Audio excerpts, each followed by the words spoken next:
What's going on, Nindie fans? Mikey here with another Nindie Nexus review. The game, Flipping Death. Developed and published by Zoink Games, not only is their name fun to say, but also their games fun to play. They are known for Stick It to the Man and their more recent game, Faye. Now, I'm excited to tell you about my experience with Flippin' Death for Nintendo Switch. Spoiler alert! If you plan on playing this game and don't want to ruin the story so much, I suggest maybe not watching what is going on screen. As for what I'll be saying, I'll try not to spoil it so much. That being said, let's get to it. Now, if you don't mind, let me ask you some questions. Have you ever held a job before? Was it stressful, tiring, not exactly what you expected? Those types of jobs that really work you to the bone? No matter how tough it was, I'm willing to bet it didn't involve corpses, enchanted bones, ghostly spirits, and being death himself. In Flipping Death, players see just how much work goes into dealing with life and what comes after. Gosh, the temp I ordered, finally! The temp? The temp! Finally, after 1,825,911,238 hours without... As mentioned, this game was developed and published by Zoink Games, and I was fortunate enough to get a review copy that I ended up putting about 7 hours into in order to beat the game. The game retails on the North American eShop for $19.99. But enough stats, let's get into the story. Q. Penny Dowood, a spirited young woman with a dark sense of humor and a general fondness for the occult. Besides being slightly edgy, she's your average young adult. She holds a job, maintains a relationship with her boyfriend Elliot, and is always looking to keep life interesting.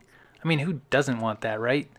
But one fateful day, she accidentally takes it a little too far. After being fired from her position at a mortuary for dressing up like the Grim Reaper and making some morbid comments, things take a turn. Unfortunately for our young protagonist, that turn is straight into a tree. While driving with her boyfriend, Penny swerves to miss a mysterious thing crossing the road. Despite how it may sound, both are okay, don't worry. Just slightly inconvenienced now from the lack of transportation.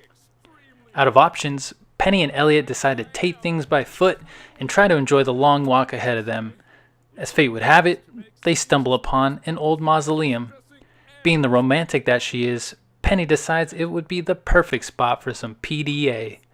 Waiting for her kiss, it is a matter of seconds before the musty old floor gives way and Penny falls to her untimely death. Is this the end? To answer the previous question shortly, no. In fact, death is just the beginning. In Flipping Death, your adventure truly begins when you are mistaken for an intern. Your boss? Death himself. You're given the outfit, scythe and all, and expected to fill in for the foreseeable future. Your newfound career turns into an adventure that will leave you dying to keep playing. Will you be able to help your customers while also solving the mystery of two star-crossed lovers? I suppose Death doesn't have a job description. Flipping Death is a puzzle platformer with some unique characteristics.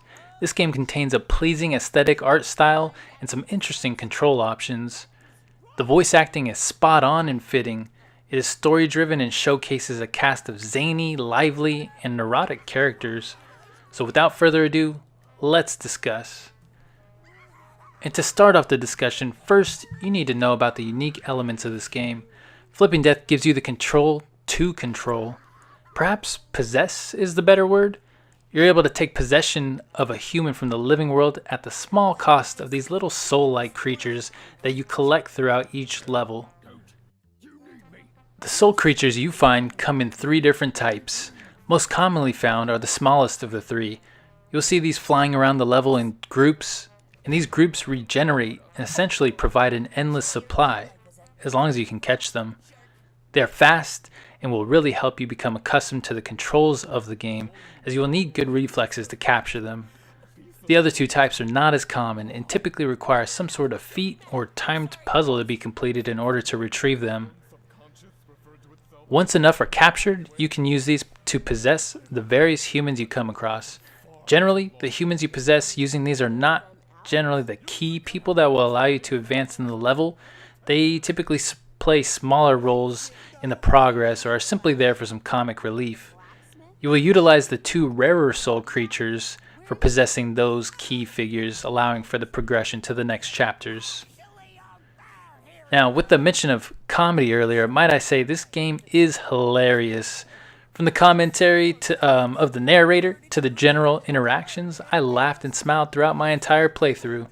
Sarcasm, unexpected wit, and paranoia bring great times here.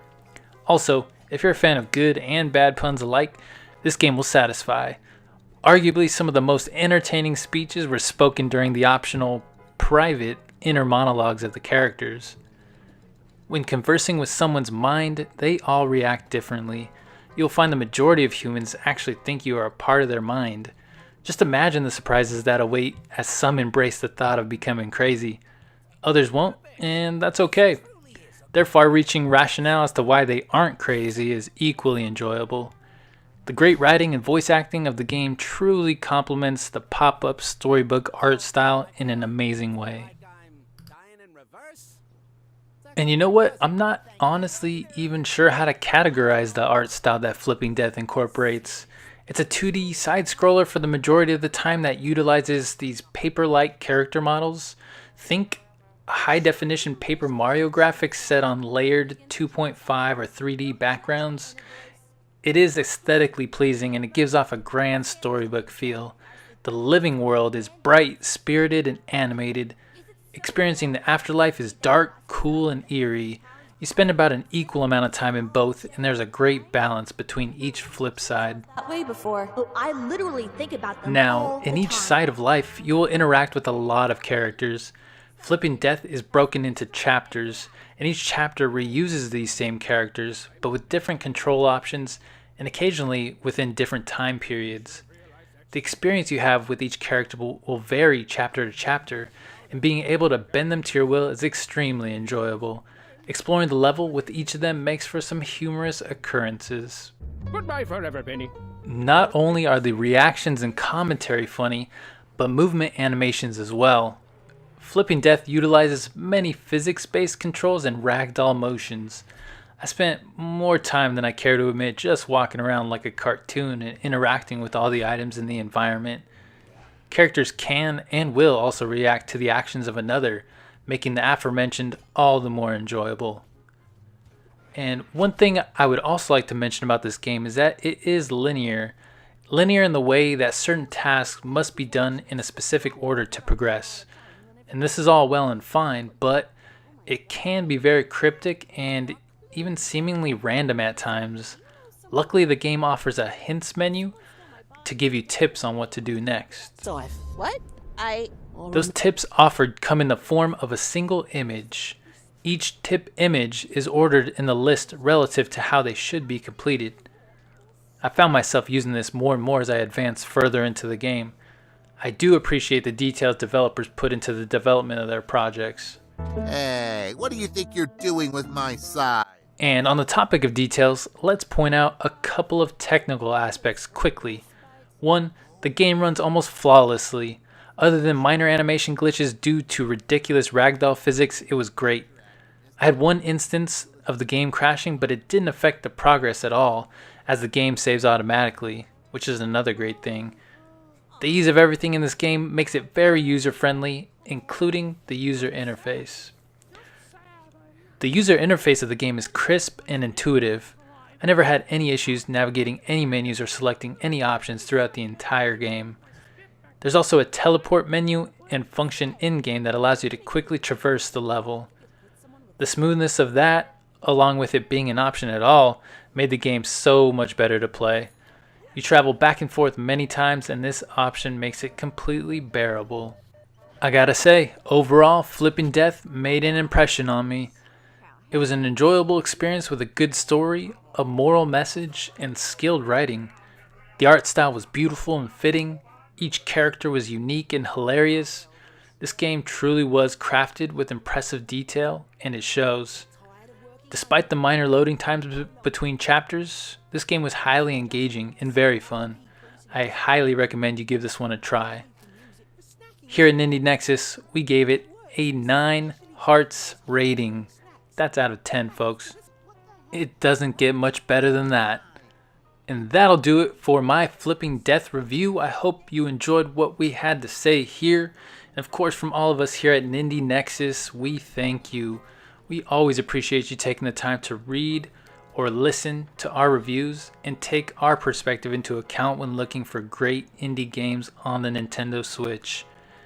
And if you're interested, don't forget to join us on our Discord and our subreddit to keep up with all the craziness of the Switch indie scene.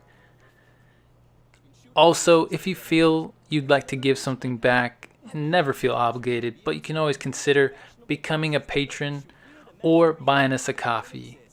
Until next time, this is Mikey signing out.